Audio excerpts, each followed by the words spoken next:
The Sun is getting ready to flip as its magnetic poles are reversing. Similar to Earth, the Sun has a magnetic north and a magnetic south. But unlike Earth, the reversing process of the Sun's poles is more frequent and easier to predict. The next flipping is expected to take place this year between April and August. As apocalyptic as it might sound, you don't have to worry. If you're around 30, you've already experienced this phenomenon more than once as the Sun flips every 11 years. You probably didn't notice any changes back then because this process doesn't impact Earth's life so much. But this time, things might be a little different. On Earth, ocean currents are movements that play a crucial role in influencing both climate and weather by distributing heat from the equator to the poles. On the Sun, these currents are more like an ocean of plasma, but they not only transport heat but also carry electromagnetic energy. That happens because the Sun is a huge ball of hot and ionized gases that keep flowing inside its core. By fusing together hydrogen atoms and forming helium, our star releases a massive amount of energy, leading to these very heavy flowing electric currents.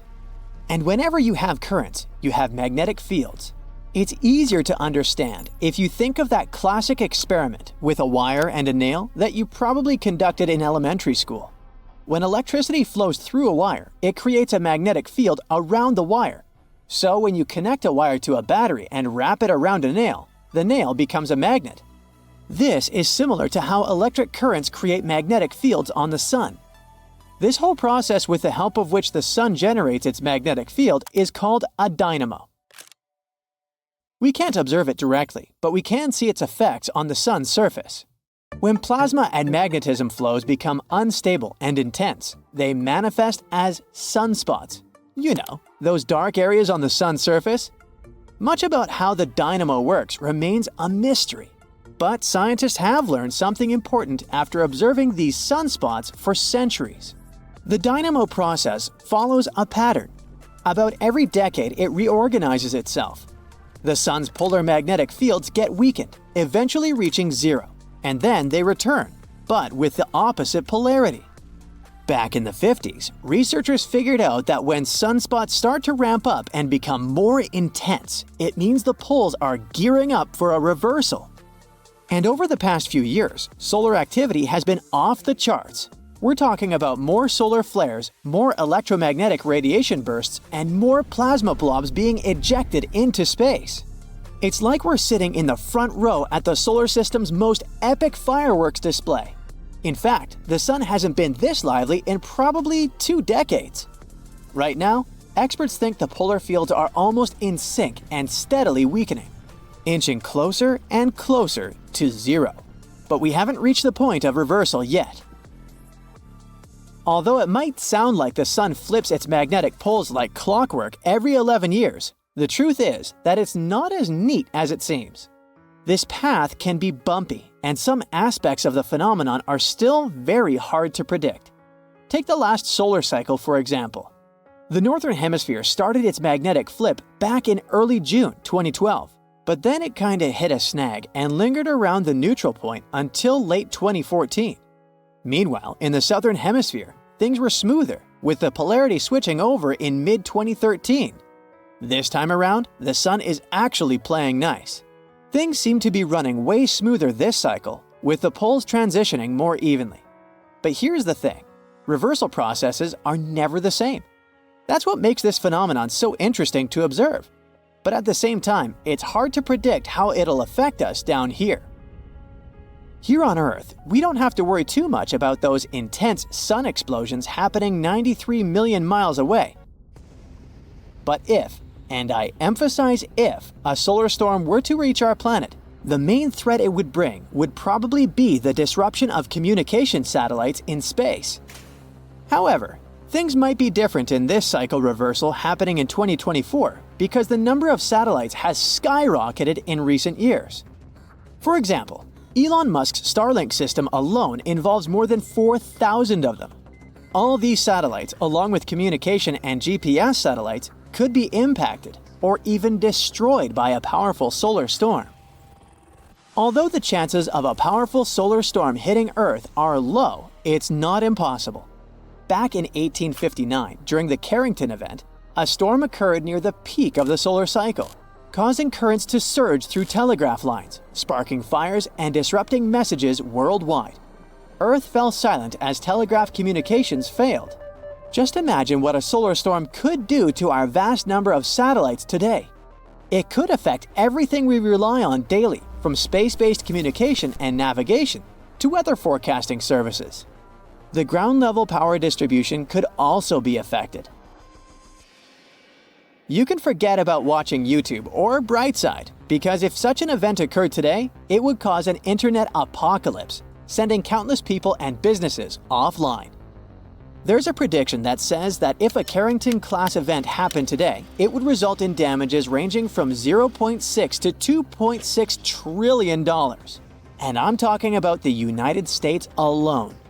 Fortunately for us, solar storms as intense as the Carrington event happen only once every 500 years or so. Bad news for communication satellites, but great news for aurora watchers. During the Carrington event, dazzling auroras borealis lit up the sky as polar light shows stretched far beyond their usual ranges. The northern lights were spotted as far south as Cuba and Honolulu, Hawaii, while the southern lights were seen as far north as Santiago, Chile. For many people around the world, this was their first glimpse of the aurora, leaving them obsessed with the unusually bright skies.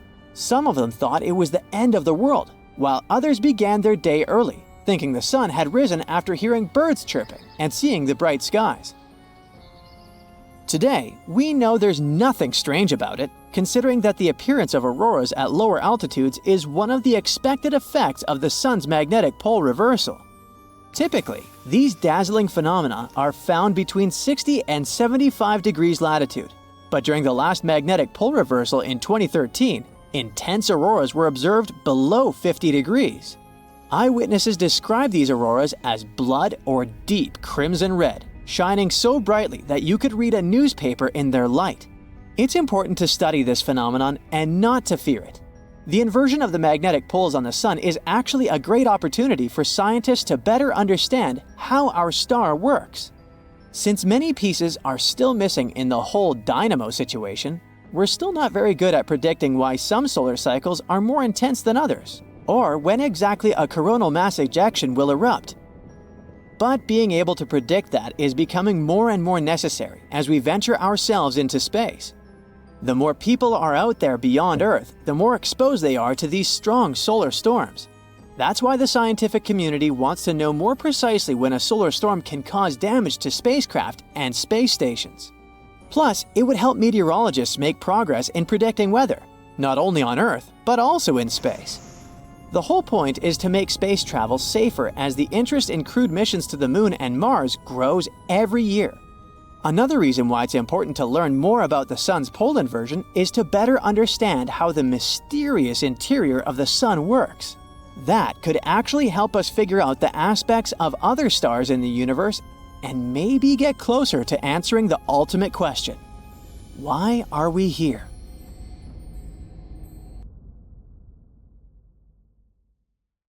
So, what's going on with all the news about the sun? Some say that the sun is getting angry. Well, what does that mean exactly, and should we be concerned?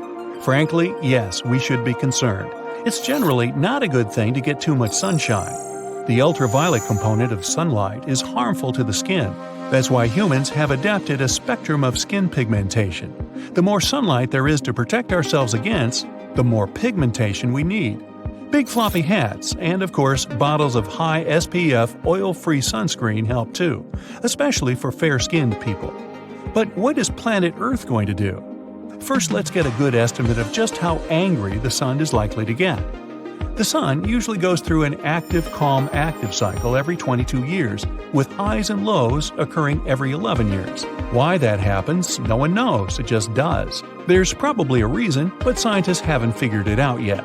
They do know that, with each cycle, the sun reverses its magnetic poles. That in itself is pretty astounding, especially when you consider that Earth hasn't reversed its magnetic poles in the last 600,000 years. Lately, the sun has been extremely calm, the calmest it's been in over 100 years in fact. That's unusual too. The active-calm-active cycle has turned into an active-calm-calm cycle. But that's changing, and it's why we are notifying Brightsiders about what to expect in the coming few years. The terms calm or active or angry refer to the amount of high-energy radiation that the sun gives off. Thankfully, the amount of visible light the sun gives off doesn't change very much. That would be a serious problem. If the sun were to get just 6% dimmer or brighter, the Earth would either freeze or fry. Observing sunspots is the easiest way to measure how active the sun is. The more sunspots that are visible, the more active the sun is. A graph, known as the butterfly diagram, tracks the 11-year period of sunspot activity. The butterfly diagram shows how sunspots disappear regularly from the surface of the sun and reappear regularly in other locations. NASA predicted that the present cycle of solar activity would be calm, like the previous one. But it's starting to look like that is not the case. Presently, we are in solar cycle number 25. That's the 25th 11-year solar cycle since 1755, when record-keeping began. This cycle of solar activity is expected to peak in 2025. The sun has already exceeded the number of sunspots NASA had predicted. So, it doesn't look like this solar cycle is going to be a calm one. It looks like we are going to have some very active sun-blasting radiation on Earth for the next several years.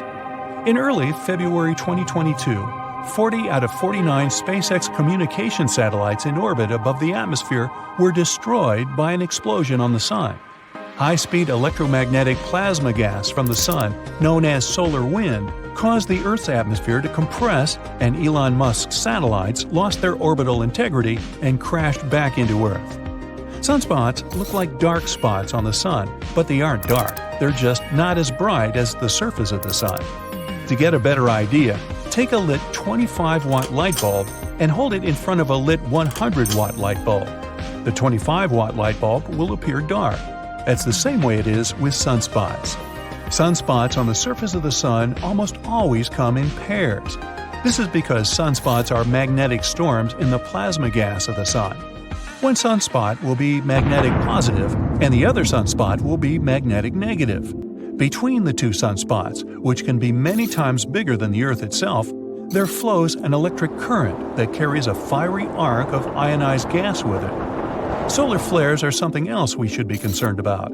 They are powerful electromagnetic explosions on the sun associated with sunspots. As the superhot plasma gas on the sun churns and twists, it also twists the magnetic field lines in the sunspots. When these lines snap, a powerful explosion releases X-ray and gamma radiation at the speed of light. Visible gases are also released. Solar flares have a classification system according to how powerful they are. X-class solar flares are the most dangerous.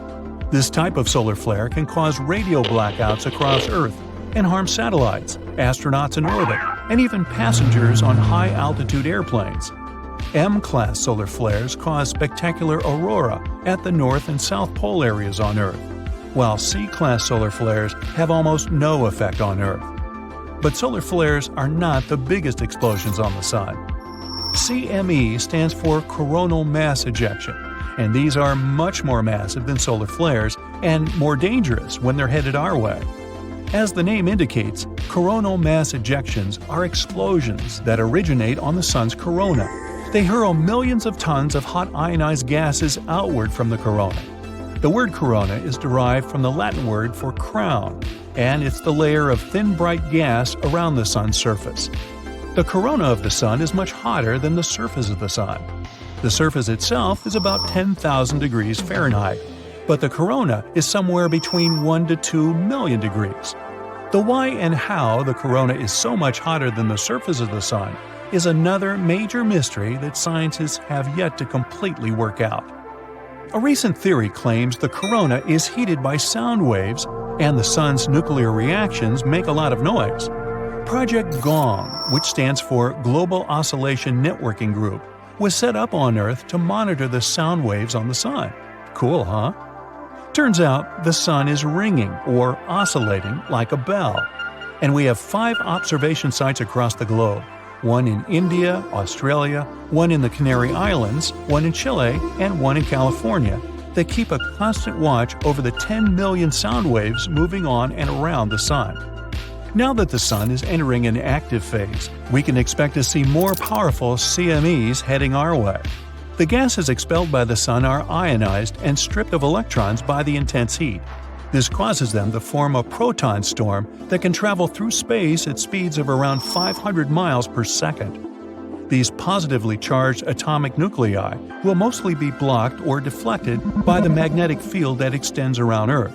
Our atmosphere is no help against a proton storm, although the last mile of air above the surface of the Earth stops the harmful X-rays from solar flares. The particle wind from the Sun can only be stopped by Earth's magnetosphere.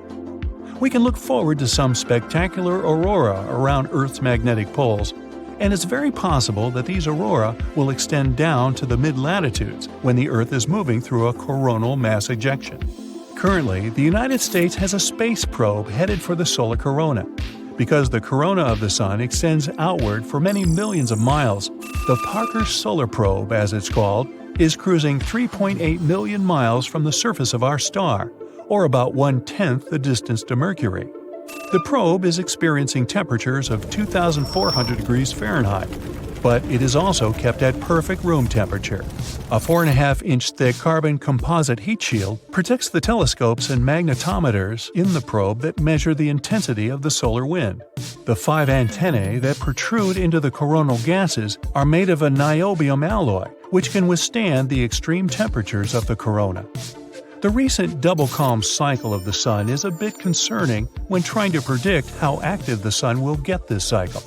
The sunspots completely disappeared for a long time from the entire surface of the Sun. It is as if the magnetic distortions we usually see on the photosphere of the Sun had collapsed into its interior. Intense magnetism is coming to the surface now and breaking through into the corona. The National Center for Atmospheric Research in Boulder, Colorado, is predicting that this solar cycle, cycle number 25, will be one of the strongest ever. The last solar cycle was very calm, with a sunspot count of only 116. The average is 170. But the prediction for this cycle is between 210 and 260 sunspots, which would be one of the strongest cycles ever. We stand to lose more satellites to a stronger solar wind. We can also expect electric grid overloads as the proton storm peaks in 2025. That means we should expect an interruption to our internet services as positively charged protons get into the wires, run into the transformers, and overload them. On March 12, 1989, a powerful CME hit Earth and created absolute havoc with our power grids. Will we experience anything of this magnitude in the near future? Well, stay sharp, Brightsiders. Of fire and smoke fly upward, and the rocket launches. The Delta IV Heavy is one of the most powerful rockets people have ever made. 3 massive engines burn tons of fuel, helping the spacecraft gain altitude. The 2 side boosters undock, leaving the common booster core for further ascent. When in orbit, the rocket releases its payload. This is the Parker Solar Probe, the first spacecraft to touch the Sun, and we'll follow its journey step by step.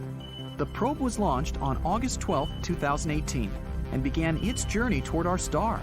The Sun is 93 million miles away from Earth. That's 390 times the Earth-Moon distance and 36,000 times the width of the United States from coast to coast. The particles of light that the Sun emits need 8 minutes to travel this distance. For our conventional rockets, that journey would take more than 200 days.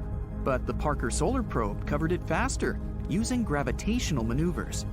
On its way from the Earth to the Sun, the probe circled around our neighbor, Venus. All it had to do was enter the planet's gravitational field and let it attract itself. At this point, our space probe got an extra boost, and it didn't need to waste any fuel. After making one orbit, the space probe's engines changed the trajectory, and the probe left the orbit of Venus. It got enough acceleration to travel to the Sun. And on November 5, 2018, the Parker Solar Probe made its first approach to the Sun. Before touching its surface, the spacecraft had to enter the star's orbit first. To achieve this, it did even more gravitational maneuvers. Only after that did it start circling the Sun, the heaviest object in the solar system with the most powerful gravity. So, it'll give the probe an incredible amount of acceleration with each flyby. The Parker Solar Probe was constantly moving between 2 points. Those were the perihelion and aphelion. Look, here's the Sun, and here's the probe's orbit in the shape of an ellipse. The closest point to the Sun is the perihelion. The Sun was pulling the probe there at an incredible speed. At this point, the probe began to move away from the star. It still had a lot of speed and energy, but it was struggling against the gravitational force of the star, so it gradually slowed down. The point where the probe lost all its acceleration is called aphelion. The star's gravitational force won, and the probe began to move back toward the Sun, picking up speed again. The probe made several circles following a stable orbit, but then its orbit intersected with that of Venus again. Another gravitational maneuver, and after that, the Parker Solar Probe's trajectory shifted slightly, and it gained more speed. The perihelion point of its orbit was now closer to the Sun. The probe made several more circles following this new orbit. Then again, it neared Venus. Another approach to the Sun. Each encounter with Venus corrected the probe's trajectory and gradually reduced its distance from our star. In April 2021, the Parker Solar Probe finally came so close to the Sun that it touched its corona. Although the actual distance between the probe and the Sun was 5.3 million miles, that still counted as a touch. Let's look at the structure of our star by cutting it in half. This is the core of the Sun. It's about a quarter of its width. The core is 150 times as dense as water. Because of the intense pressure and high temperature, nuclear reactions occur there. Hydrogen gets converted into helium, giving off an incredible amount of heat and radiation. The next layer is the radiation zone. This is where the heat is transferred from the core to the next layers. But the photons here don't move in an outward direction. They can be directed anywhere and re-radiated many times. Scientists believe that the average time it takes a photon of light to travel from the core to the next layer of the Sun is about 10,000 to 170,000 years. Then there's the convection zone. This is what's considered to be the surface of the Sun.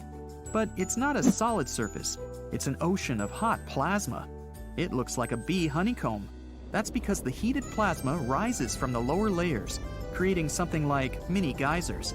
And while it's still hot in the middle of those geysers, their edges cool down, creating an amazing pattern on the Sun's surface. The next layers are the Sun's atmosphere. First, the photosphere. This is the layer that gives off light. And that's exactly what you see when you look at the Sun. But careful, don't do that. You need special equipment to look at our star. The photosphere is up to 250 miles thick. This is about the height at which the International Space Station moves above Earth. Then, the chromosphere, or the sphere of color. This layer of the Sun's atmosphere gives the star its reddish hue. Solar prominences appear here. Those are powerful emissions of matter leaving the surface of the Sun. Their speed can reach 430 miles per second. At some point, they get caught by the star's magnetic field and pulled back. And then there's the corona, a gaseous envelope of the Sun. The most powerful ejections take place there. You can see the corona during eclipses, when the moon covers the solar disk. Then you can notice some kind of glow around the star. This is the corona. It extends for millions of miles around the Sun. And the Parker Solar Probe touched precisely that area. That's where solar material and radiation are still tied to the star's gravity and don't fly off into space. And all that is beyond that area is the solar wind. It's the material and radiation that managed to escape the Sun's gravity and set off into space. The Parker Solar Probe surprised astronomers by providing more information about this boundary. It turns out it's not a perfect circular wall like we used to think. The boundary is broken and uneven. It looks more like a mountain range. These bumpy regions have such a shape because of the uneven flow of plasma from the surface of the Sun. The larger and more powerful the flow, the farther the boundary is from the star's surface. But scientists don't know yet what exactly causes this difference. After making the flyby around the Sun, the Parker Solar Probe continued its journey and started to move away from the star again. Researchers are expecting another 4 approaches in 2022. In August 2023, the probe will make a flyby around Venus. It'll gain more speed and approach the Sun at a record close distance. The next Venus flyby will happen in 2024, and hopefully, the Parker Solar Probe will be able to withstand the high temperatures and radiation so close to the Sun. Luckily, scientists have taken care of that. The probe has a solar shield. It's attached to the side of the probe that will face the star. It's about the size of a house window and about 4.5 inches thick. It's made of a special material that can withstand a temperature of about 2,500 degrees Fahrenheit. That's almost 6 times higher than the temperature of a regular kitchen oven. The body of the probe is made of a white material that reflects sunlight. All the scientific equipment is placed right in the center of the shadow of this shield. If the sun's rays hit the unprotected body of the probe at close range, all the equipment will be out of action in just a few tenths of a second. The Parker Solar Probe is equipped with the Electromagnetic Fields Investigation Instrument. This is a system for measuring electric and magnetic fields, radio waves, temperature, and plasma density. The Wide Field Imager for the Parker Solar Probe, or WISPER, is an optical telescope, the one that took those stunning images of the moving plasma in the sun's corona. These streamers are what you see during solar eclipses. The Solar Wind Electrons, Alphas, and Protons investigation measures protons, electrons, and helium ions. It helps scientists study solar winds. It often harms our technology. Unexpected flares on the surface of the sun can cause severe solar winds. They can burn chips and satellites orbiting Earth. Given that we have the ISS, where people work all the time, we need to know more about solar winds and how to protect ourselves from them. While the Parker Solar Probe continues its research, it's already set several world records. It's the closest to the sun human-made object. It's also the speed record holder. During its final approach to the sun, the probe reached a speed of 101 miles per second. That means it could cover the distance from New York to Los Angeles in just 24 seconds. And a trip around Earth would take about 4 minutes. A journey to the moon in such a spacecraft would only take 40 minutes. In 2025, the Parker Solar Probe will make its closest approach to the sun, reaching a speed of about 430,000 miles per hour. But even this speed is only 0.064% of the speed of light. A recent study has involved almost 200 huge stars that are reaching the end of their lives. It has given scientists more precise information about how the sun will one day end. It turns out that the sun will be about 200 to 300 times bigger than it is now by the time its game is over. For starters, let's begin with some basic information about star sizes. Giant ones reach this stage because they've run out of nuclear fuel and are no longer burning hydrogen in their core. Eventually, the core gets hot enough to trigger the next stage of fusion, which is helium burning. All the stars that were surveyed in this new study were either in this hydrogen shell burning or helium core burning phase. Even though giant and supergiant stars only make up less than 5% of all stars, or at least that we know of, they're actually really visible from a distance because they're so bright.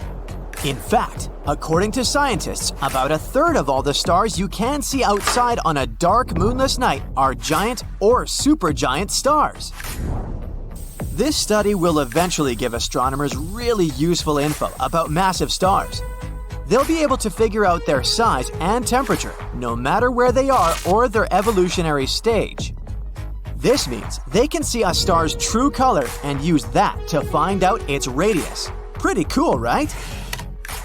It does raise the question, what will our sun be like when it gets old and grumpy? To put it simply, it will expand when it starts burning its hydrogen shell, but then shrink a bit during its helium core burning phase. After a few 100 million years, it'll end up as a giant star, about 200 to 300 times its current size. Eventually, the sun will expand so much that it will simply evaporate. So, what will happen after the sun fades away? Scientists actually have some predictions about what will go down, even though we won't be around to see it. They're pretty sure the sun will turn into a planetary nebula. These planetary nebulae are chunks of gas and dust in space that come from a star that is fading away. They got their name because they looked like planets to people using telescopes back in the 18th century, even though we now know they have nothing to do with actual planets. And here's the crazy thing.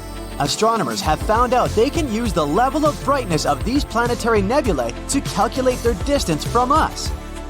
In 2018, scientists also found out that the Sun is the smallest a star can be to still be able to produce a visible nebula. Any smaller, and it would not be visible. Stars that are up to 3 times more massive than the Sun will produce brighter nebulae. The Sun is currently 4.6 billion years old, but it's estimated to have another 10 billion years until its end. The Sun is also getting brighter with each year. It doesn't seem like a lot now, but it's actually going to cause some big problems for Earth. In about 1 billion years, the Sun will be too bright for life on Earth to survive. Our oceans will evaporate, and it will be too hot for water to form again. So unless we find a way to escape from this planet, humanity only has about 1 billion years left. Will Earth still be around by the time the Sun turns to dust? It's hard to know for sure the exact timeline. But even before that happens, Earth will most likely be scorched and lifeless, with no atmosphere or oceans left. It's not clear how close the Sun's outer layers will get to Earth, but if they get too close, it could cause Earth to spiral into the Sun and disappear altogether. Even if our planet does somehow manage to survive the Sun's giant phase, it will be orbiting a hot white dwarf, or a star that has run out of its fuel. In that distant future, the Sun will be barely larger than our planet. Eventually, the Sun will cool and dim completely. It'll move to another stage called a black dwarf. It will cause Earth's orbit to loosen up, and our planet will spiral into the fated Sun. But interestingly, the Sun doesn't get the final say in what happens to Earth.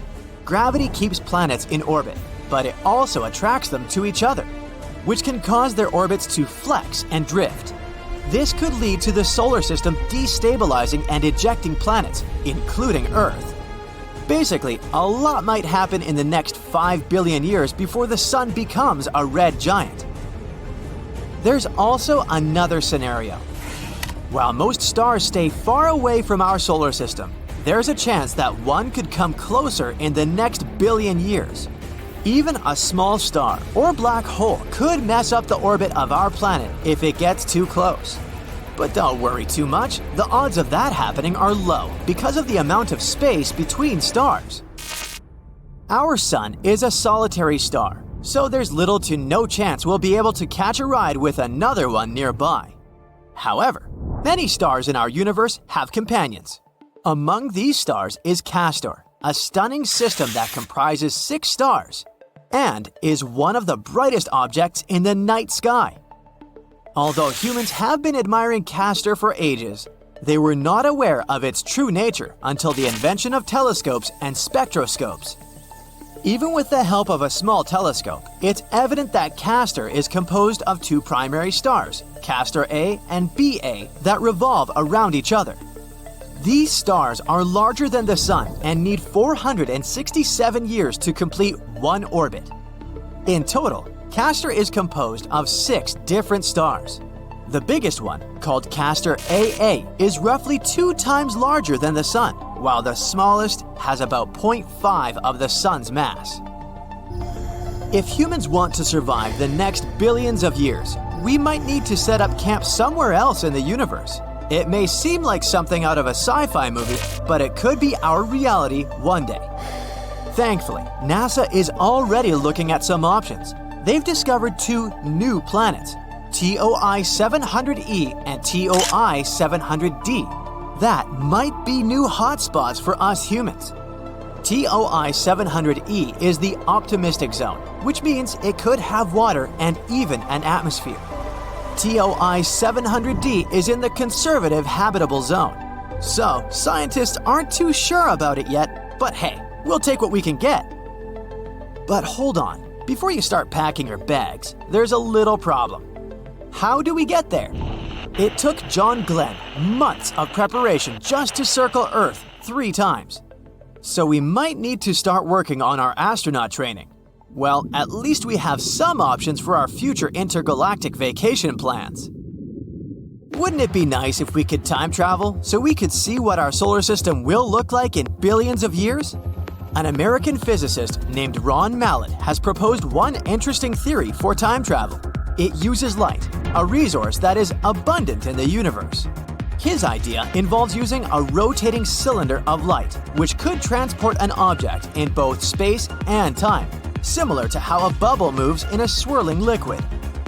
Mallett suggests that a cylinder of the right shape could allow for travel to the past and the future. To test his theory, he has been trying to secure funding for an experiment. However, some scientists consider Mallett's theory to be impossible and unnecessary to test. We might also be able to travel through time if we move fast enough. According to Einstein, the way we experience time can change depending on how fast we're moving. If we go really fast, time slows down. For example, astronauts in space age a tiny bit more slowly than people on Earth. This is important for things like GPS, which would be incorrect without special adjustments because of how time is affected. What if the sun went boom? Well, you can guess it would be super bad news for us. This was sure a short video, huh? Nah, wait, I have more. If the sun blew up, chaos would ensue in our solar system. But scientists tell us that it will certainly happen one day. But why? How exactly would events unfold? And is it possible for us to somehow survive this event? Hey, let's delve into it. First of all, get ready for a journey to the sun's core. The sun's heart is packed with hydrogen atoms, having an out-of-this-world dance party. These atoms are so excited that they smash into each other with all their might. And when they collide, something magical happens. It's called nuclear fusion. And in this fusion fiesta, the hydrogen atoms combine to form helium atoms, a chemistry experiment on a grand scale. During this nuclear fusion, a teeny bit of mass from the hydrogen atoms is transformed into a massive amount of energy. It's Einstein's famous equation E = mc² coming into play. Energy is unleashed in the form of light and heat, radiating outwards to brighten up the entire solar system. And once all these processes get going, a bunch of energized particles called photons join the fun. These photons are like tiny packets of light, bouncing and zipping around in all directions. They play a crucial role in carrying the sun's energy through space, illuminating our world and warming our cozy planet. But to keep all this going, so that atoms don't escape and create complete chaos, the sun's core needs to be under tremendous pressure. This pressure comes from the immense weight of the sun's outer layers pressing down on the core. The outer layers are squeezing the inner core. But the inner layers don't give up. The energy created from fusion and the bustling photon party tries really hard to escape the sun's core.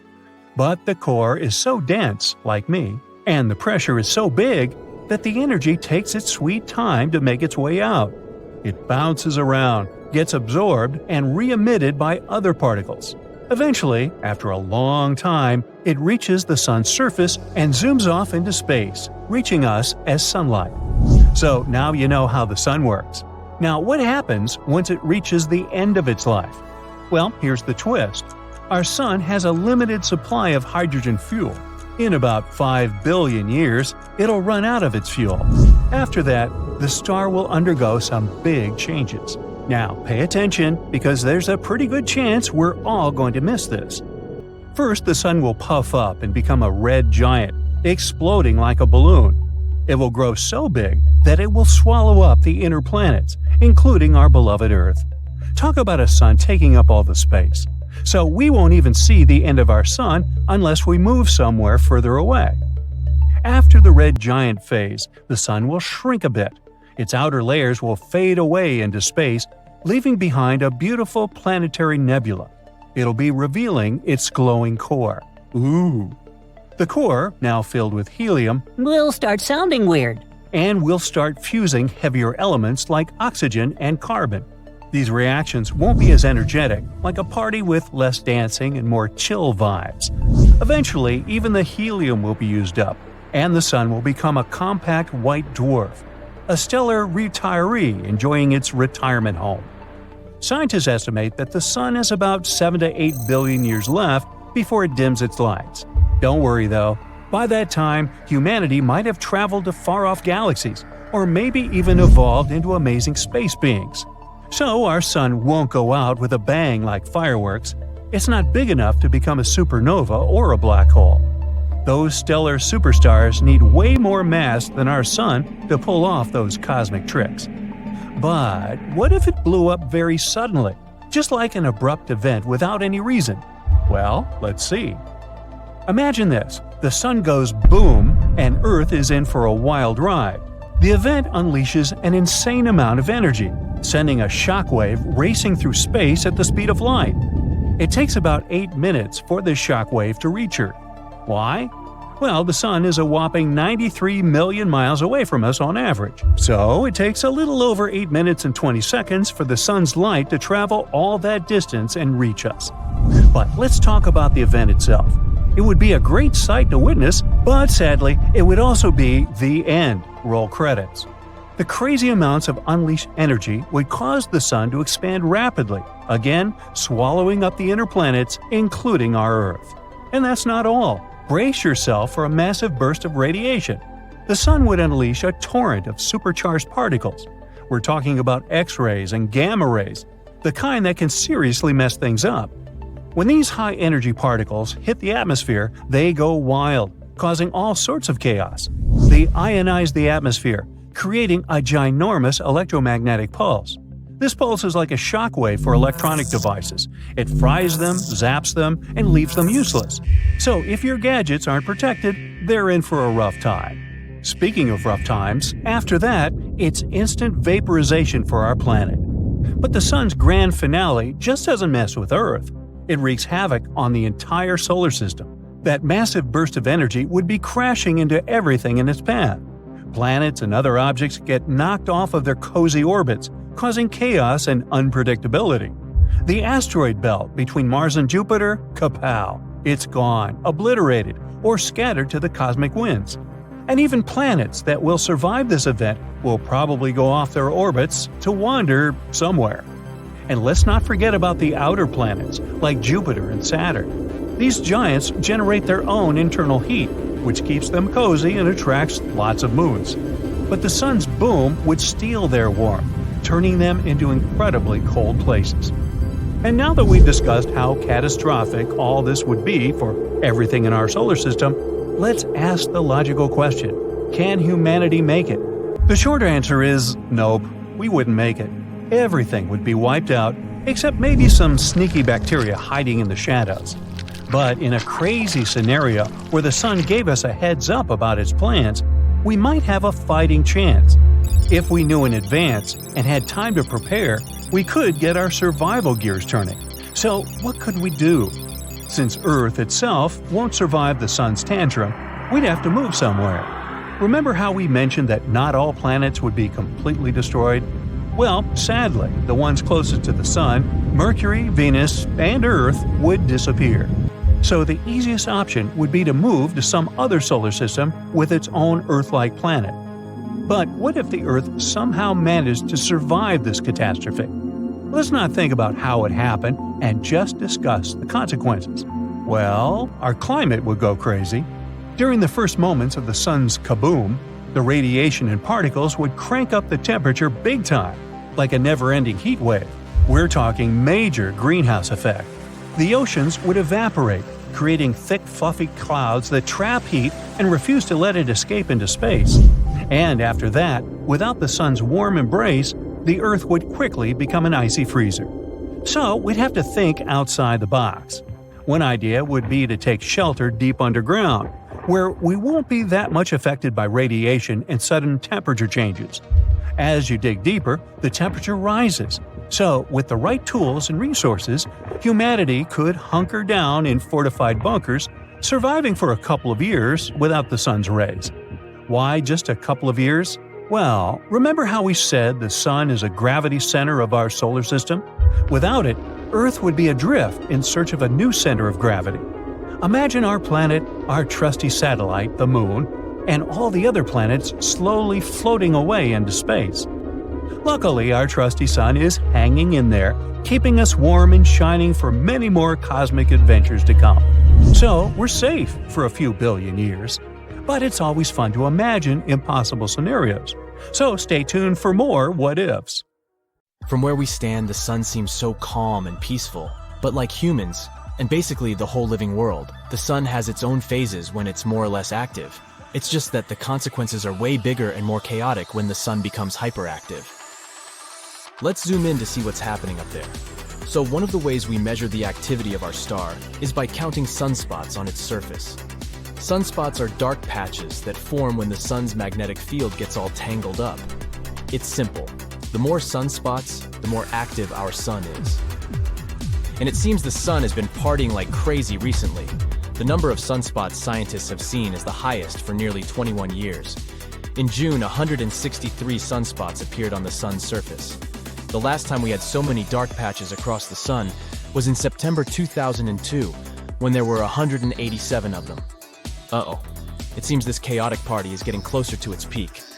And that's something we call solar maximum. How does all this even happen? The sun's magnetic field is strong and organized at some point.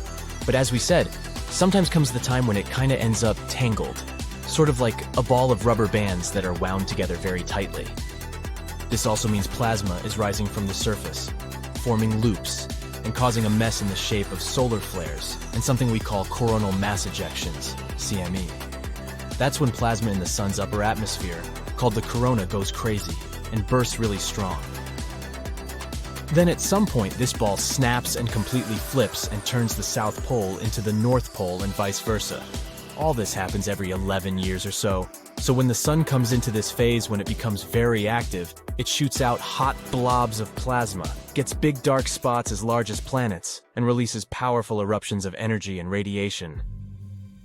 Something fascinating happens when the sun becomes more active. A thing called plasma waterfall or polar crown prominence, PCP. It's like a mini eruption that starts on the sun, and it seems like it tries to get away, but then the sun's magnetic field pulls it back before it can escape into space. And this plasma waterfall's really spectacular. It goes up to 62,000 miles above the surface. It's like you stack 8 Earths on top of each other. Then there's something called a polar vortex. It's like a gigantic halo of plasma that rotates around the sun's north pole really fast. This vortex happens when a large tentacle of plasma snaps apart and falls back toward the surface, similar to how a plasma waterfall forms. Scientists don't know why this plasma stays above the sun's surface for so long. And one of the cool examples of CMEs was a giant one in the shape of a butterfly in March this year. It got such an unusual shape because it exploded on the side of the sun we couldn't see, so it was impossible to fully measure how strong it was. Fortunately, that one didn't explode in our direction, but it might have hit Mercury a little bit. And it's possible it knocked off some dust and gas since Mercury has a weak magnetic field. All this sounds cool in theory, but it's not such good news for us. Because of all this, we might experience more intense solar storms that can, again, lead to geomagnetic storms on Earth. And these don't just sound alarming, they indeed are. They create chaos and disrupt the magnetic field of our planet. Geomagnetic storms can create beautiful northern lights, true. But we'd all rather enjoy such beauties as the aurora borealis in regular conditions, or just watch a good old sunset above the ocean. It's not that every solar storm will necessarily hit Earth, even if there are more of them. To reach our planet, they must be pointed in the right direction at the right moment. But if that happens, the storm can ionize the upper atmosphere, and bye-bye our communications. It can cause temporary blackouts for systems such as GPS and radio. It isn't necessarily a big problem on its own, but it can be very dangerous if it happens at the wrong time, like during a tsunami or an earthquake. The storms can also damage electrical infrastructure, like rail lines and power grids. If you're on a plane at that time, you might be exposed to higher levels of radiation. It's still not clear how dangerous that will be for you, but it can be a serious problem for astronauts in space. When solar storms mess with the magnetic field, this can affect the migrations of some animals, such as sea turtles, whales, and birds. Since things in the animal kingdom mostly work in the natural order, who knows how these animals go through or even survive such changes? And when the sun is at a maximum of its activity, satellites in space are in trouble too. We have more satellites in space than ever before. And when the upper atmosphere becomes denser because of all these changes, this can push satellites in different directions. They might crash into one another, or some can even fall back to Earth, which again is only cool in movies with superheroes who can relatively easily deal with this stuff. Hopefully, we'll avoid a massive solar storm like the Carrington event.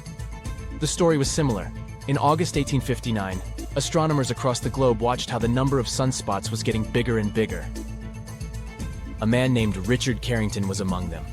At the beginning of September, he was sketching the sunspots when, out of a sudden, he was blinded by a flash of light. It lasted around 5 minutes, but it was spectacular. He later described it as a white light flare. It was a very strong coronal mass ejection, CME, and in only 17.6 hours, this storm crossed the long way between the sun and our home planet, 90 million miles, and unleashed its force on us, even though this usually takes days. And when this storm started, telegraph machines across the world sparked. Operators got electric shocks, and paper even caught fire. People were really scared and confused because they had never seen such bright skies before. Some even thought it was the end of the world. The next day, telegraph workers still couldn't work properly because Earth's atmosphere was still charged. They even managed to send messages using the auroral current instead of regular electricity. But it brought something incredible, 2 stunning auroras in the sky. People in Hawaii and Cuba could see beautiful northern lights, while those as far north as Chile could see the southern lights. It's all slowly but steadily escalating. Take solar flares, for example. These are powerful bursts of energy from the sun. In 2022, there were 5 times more of these flares compared to the previous year. Plus, the strongest ones, X-class flares, have been getting stronger and more common than before, too. And this might be way more extreme than anyone thought. Plus, it's likely to start a little bit earlier than we predicted. Scientists first thought the peak would happen in 2025, but it seems it could even occur by the end of 2023. We can't completely protect ourselves if a solar storm hits us directly, but we can still do some things like ground planes, adjust the paths of satellites in space, and try to make sure vulnerable infrastructure stays safe. To do all this, we need better solar weather forecasts to help us get ready for the worst. All this might sound very bad at first, but don't worry, solar flares won't destroy our planet. They do send charged solar material toward us at pretty high speeds, but it's not like we're completely doomed if these things hit us. Our planet won't leave us unprotected. We still have the atmosphere and magnetic field that keep us relatively safe.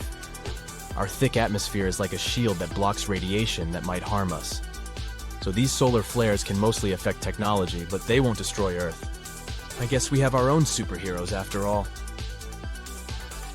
See this? You're looking at the best full portrait of the sun by far.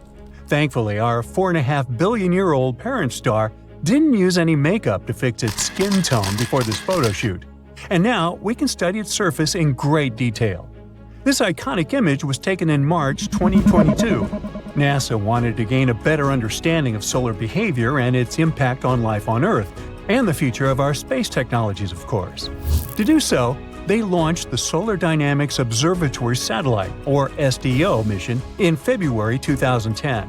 This legendary photo shoot happened 12 years later, when SDO was halfway between the Earth and the Sun. Scientists had to assemble 25 individual images like a puzzle, so the final image contains 83 million pixels. Yeah, the resolution is about 10 times better than your fancy 4K TV screen. Look at this amazing cookie-like pattern. Typically, the bright surface of the sun overshadows it when we observe the star from Earth. Thankfully, NASA explored the light beyond the visible range, which allowed them to discover some invisible details of the sun's face. When you adjust your selfie with filters and effects, you can end up with completely different portraits, highlighting different spots of your face, even those you didn't know existed. The same principle works here. All these plasma balls are the same photo of the sun, captured at different electromagnetic wavelengths. The revealed spots and patterns can help us understand events happening inside the sun's skin a little better.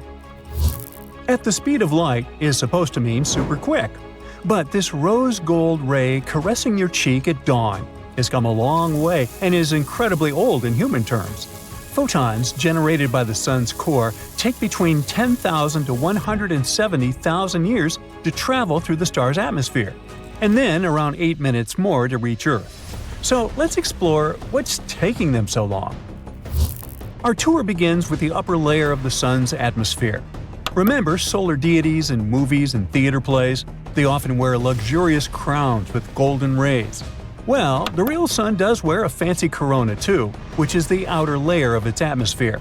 But of course, its size and glory are incomparable with those plastic costume crowns. And its shape is not so stable. Corona is a gas shell enveloping our parent star, so its size and form constantly fluctuate under the influence of the sun's magnetic field. You can spot this crown with the naked eye from Earth during total solar eclipses. It looks like a beautiful, intense radiation around the solar disk, which itself is completely blocked by the moon.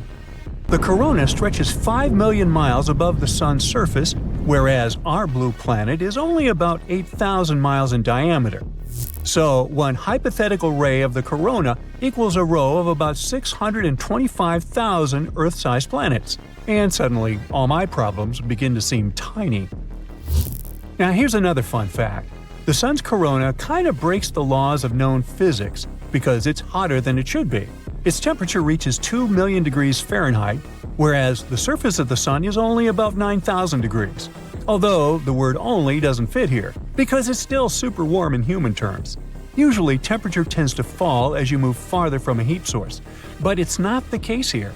Space scientists are still scratching their heads trying to investigate this mystery. Thankfully, the recent photo shoot allows us to explore what's going on inside this massive hot stuff without risking losing our sight. Take these beautiful bright spots, for example. They depict solar flares happening under the corona layer. Solar flares are powerful explosions that happen when magnetic fields bump into each other. When it happens, they change shape and quickly reorganize. These fields arise from plasma, which is very turbulent itself, so these events are no surprise for the local weather. Now, who would have thought that the sun has dark spots on its skin, just like people? These darker areas are known as coronal holes. Earthlings can experience their impact when they observe the beautiful aurora lights in the polar regions. Coronal holes look darker because plasma in these spots is cooler, less dense, and magnetically open. These conditions allow the solar winds to escape outward across the solar system rather than hang out at the sun's surface. And when they bump into the Earth's magnetosphere, auroras emerge to fascinate our eyes. Thankfully, the local fields cool down the solar winds. Nobody wants their eyes to melt, right? Now, if we were looking for an analogy to the sun's hairs, the best candidate would be solar prominences. These large, bright plasma loops arise from the sun's surface and stretch for thousands of miles into space. Their lifespan varies from days to several months. It's one of the most common events in this region. Although the first detailed description of solar prominence dates to the 14th century, modern scientists are still researching how and why they're formed. Diving further inwards, we're facing the transition region. The thickness of this layer is about 62 miles, and the local weather is unthinkable. Temperatures can rise up to 900,000 degrees Fahrenheit. The transition layer sits between the corona and the last region of the sun's atmosphere called the chromosphere. Now, speaking of which, welcome to our next stop. The chromosphere region is famous for a scientific mystery called a spicule. Come on, say it with me. Spicule. Yeah, that's fun. These spectacular grassy-like jets of plasma fire upwards from the surface of the sun and reach speeds of approximately 224 miles per second, as if they're jumping on a trampoline from the surface of the sun. Each spicule lasts for just a few minutes in outer space before falling back into the solar atmosphere. Astronauts were having a challenging time trying to explain how magnetically charged particles could manage to escape the massive gravity of the sun while being so close to it. The possible answer emerged in 2017. A group of scientists discovered that neutral particles provided the magnetically charged particles with extra buoyancy to escape the solar gravity for a while, which is better than my cousin's explanation, which is happy thoughts and pixie dust. Yeah. Now let's go ahead and travel 1,000 miles inward toward the chromosphere to finally reach the solar surface, the photosphere. It's around 248 miles thick. But unlike planet Earth, the Sun's surface is not solid or stable at all. The temperatures here are insanely hot for any matter to exist. On the other hand, scientists often call plasma the fourth state of matter. And why not? It's made of ionized atoms and free electrons, so it kind of deserves to matter. So what's the matter? Maybe someday we'll happen to meet the local civilization of plasmoid people.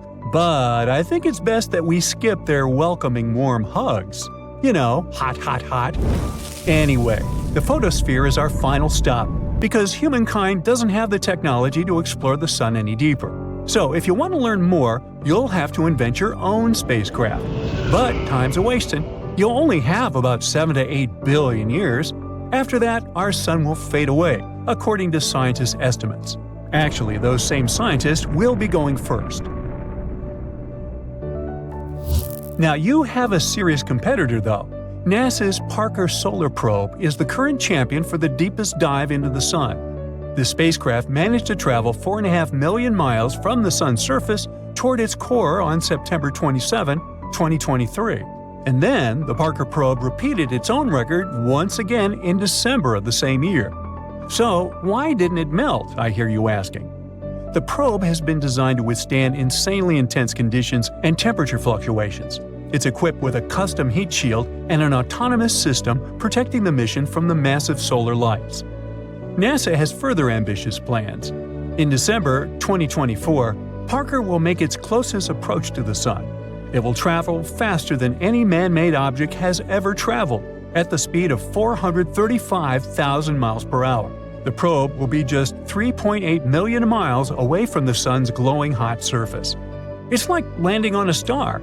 Astronomers have already compared this epic upcoming milestone with the moon landing. I'm thinking, however, it might be safer if we, landed at night. Yeah, you're right, that's an old joke. Is it possible for a planet to have not one, not two, but many suns?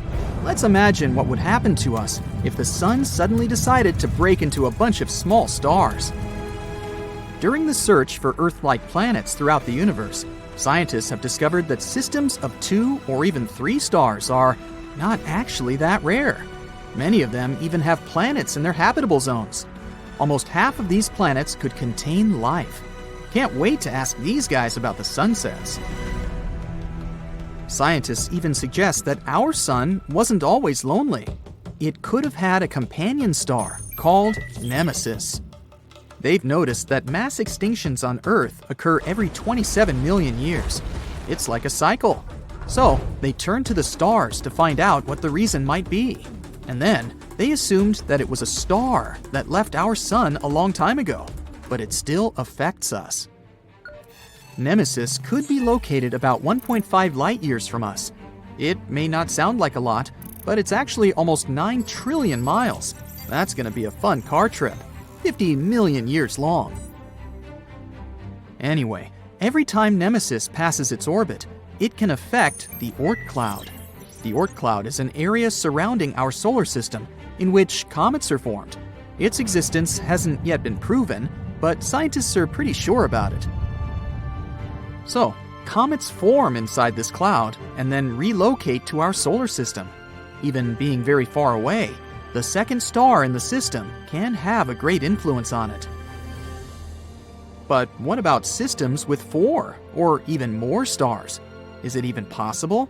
Actually, yeah. But the more celestial bodies you add to the system, the more difficult it becomes. The orbits grow unstable. It's gonna be as chaotic as can be. In stellar mechanics, it's called the three-body problem. It says that it's very difficult to predict the orbits of bodies in such systems. In most cases, they turn out to be very random and unique. Isaac Newton was the first to have noticed it. He tried to apply his gravitational discoveries to the Earth, the Moon, and the Sun. He found himself with quite a struggle. It wasn't easy to understand how 3 stellar objects orbit so stably around each other. And that's just a planet and a satellite. How about including several stars? I wouldn't envy those who will have to calculate all this. Oh, right, it's me. Anyway, we know that triple star systems are ridiculously chaotic. But what about systems with more stars? They're very, very rare. In 2021, NASA discovered a star system of as many as 6 stars. That's just crazy. Of course, there are no planets in it, but who knows? Maybe one day we'll find such a system too. In such worlds, the gravity dance is very complex. It takes very specific conditions to hold everything together. It's like walking on a tightrope over an abyss.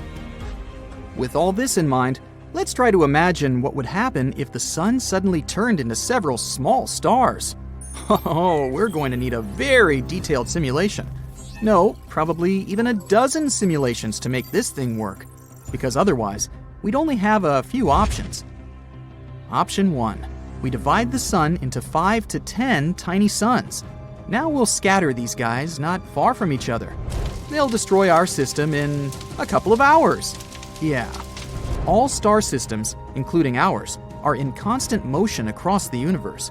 So, they'll crash into each other almost immediately. This collision will lead to the creation of a supernova. Our system will turn into a beautiful, colorful nebula. For us, it will happen in just a couple of minutes. We won't even have time to feel anything. And all the planets in the X solar system will immediately turn into sparkling space dust. But it's not the best option for us, right? Let's see if it can go any other way. Option 2. Since they can't be located so close to each other, let's try to set them as far away as possible. And in this case, they'll just leave. Bye-bye. Their gravitational force is too weak to hold everything together. The little suns will simply leave the solar system, flying into space in random directions. After that, the rest of the planets will descend from their orbits, including poor little us, of course. We'll become a so-called rogue planet. At first, we won't even realize that the planet has gone out of orbit, and we won't have time to do anything before it gets incredibly cold. What a sad and poetic end. In general, none of these outcomes sounds very fun. Oh, alright, we still have the last option. Our main problem is that we make each of these little stars the same mass. But just take a look at all these multi-star systems that we've already discovered. You'll see that none of them look like a bunch of glowing balls together. Instead, there are a couple of large stars there, and the rest, the small ones, are orbiting around them. So how about 2 large stars and 2 small ones? What will the Earth look like then? Well, its orbit will become terribly unstable. We'll shake back and forth. Wouldn't recommend it, honestly. We know what this can lead to because, and that's just crazy, this has already happened to us once. Yes, about 70,000 years ago, a lone star visited our solar system. It was a red dwarf called Scholz. A red dwarf is a very small and cold star, if you count 14,000 degrees Fahrenheit as cold, of course. But it's considered the weakest and coldest type of star, so it probably didn't look that big and bright in the sky. At that time, our ancestors, Homo sapiens, were already there living their lives. And can you imagine? They saw another star in the sky approaching the sun. I wonder what that looked like. And then, Scholz bypassed the sun and flew somewhere further to surf space. You weren't expecting some kind of disaster, were you? If it had happened, you wouldn't have had a chance to watch this video right now. But from this story, we can see what happens to the Earth during such stellar events. At that time, a huge amount of volcanic activity unfolded on our planet. We also got some meteor showers that almost wiped us out. Our ancestors sure had it rough. Something similar will happen on our hypothetical planet with 4 suns, but on a much greater scale. Constant volcanic activity, earthquakes, and tsunamis. Brr. In addition, the length of a day will change, as well as the length of all seasons, and a year as a whole. They won't be stable anymore due to the regular changes in gravitation. In other words, you'll never know when to expect an annual winter or hot summer. And when we are precisely in the middle between 2 stars, there won't be any nights at all. They'll illuminate both parts of our planet, and we'll have to sleep in bright sunlight. And if you think this is a bad thing, keep in mind that we'll also be attacked by much more ultraviolet rays and solar winds because of our 4 suns. Their color will also change. They'll become red dwarfs, looking distinctly orange-scarlet in the sky. We'll also get many more solar eclipses, except instead of the moon, the sun would be eclipsed by another sun. It would probably just get a little darker. To be honest, it's unlikely that anything would survive on Earth after all this. I mean, it is possible, but please run 100 simulations yourself if you want to make sure. But theoretically, we could survive in a simple binary star system. For example, in one that consists of two stars close to each other. Each of them would have to be 2 times smaller than our sun. That would be the perfect scenario. And it's quite possible in the future. NASA is currently working on a plan to relocate our descendants to Proxima Centauri b. That's a planet near the closest star system to our sun, Alpha Centauri. And who knows, maybe one day in the future, we'll really move there. Then we'll see what it's like to live with several suns.